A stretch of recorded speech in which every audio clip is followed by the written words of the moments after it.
Uncle John's City Garden by Bernette G. Ford, illustrated by Frank Morrison.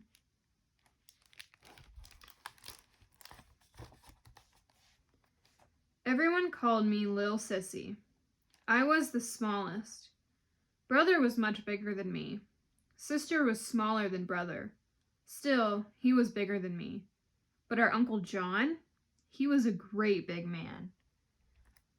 If we three laid ourselves out on the floor, head to foot, we would be taller than Uncle John. We even tried it. The first summer we worked in Uncle John's garden, we thought it was the biggest garden in the city.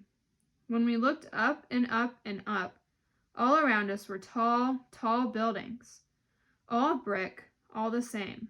Right in the middle of the projects was the garden. That's what everyone called it. We stood up at the top of the little dirt hill and looked down at the garden. There were no plants yet, just fresh raked dirt. We jumped off the hill to the garden below. Each of us got to pick our own packs of seeds. Brother chose corn and lima beans. Sister chose tomatoes and onions. I chose okra. When we told Mother, she laughed.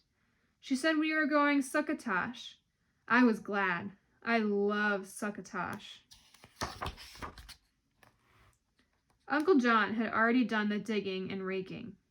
He showed us the rows we were each going to plant.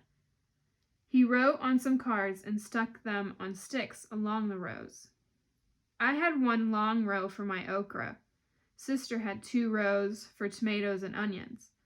Brother had 3 rows, 2 for corn and 1 for lima beans.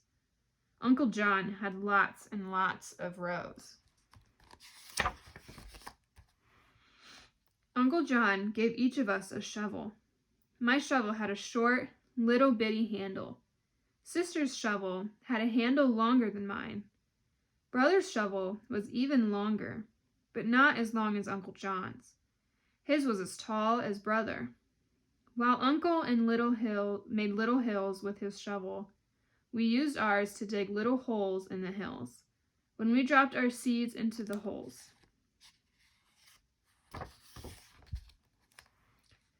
After we finished planting, Uncle John brought the hose. He helped us gently water our rows. We were tired and thirsty, hot and sweaty, but we felt good. We could hardly wait to see our garden grow. As the weeks passed, Mother took us to work in the garden almost every day. We pulled weeds and picked off bugs and watered. Our plants had grown a little bit bigger. First, just tiny seedlings, not even up to my shins. Then the shoots grew a little more. One day, my okra was up to my knees.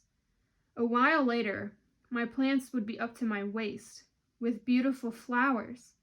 I thought the okra pods would never appear. More time passed. Then one day, as we were about to leave for the garden, the sky grew dark. The clouds were thick and black. Thunder roared and lightning flashed, and down, down, down the rain poured. Then wind began to blow. We couldn't go. What would happen to our garden in this storm? Would my okra ever grow as tall as me? Mother said our plants would come to no harm, but we didn't think so. Boom, boom, crack, bang. How could anything grow? During the night, the storm stopped. Next day, the garden smelled fresh and clean. Everything was all pretty and green. Our plants had grown. Some were the same size as Sister. Brother's corn was almost as tall as Uncle John. The tomato plants were as tall as me. One of the tomatoes was so big I needed 2 hands to hold it. We were so happy we couldn't help but jump up and down and hoot and holler. Uncle John showed us how to pick our crops. He gave us bags to put our vegetables in. Brother had one big bag for his corn and lima beans. Sister's bag was not as big as his. My bag was little, like me.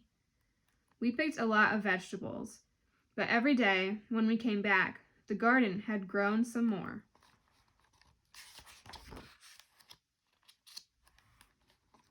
Summer was almost over. Soon we would have to go back to school. All our cousins and uncles and aunts came to the garden for a big barbecue.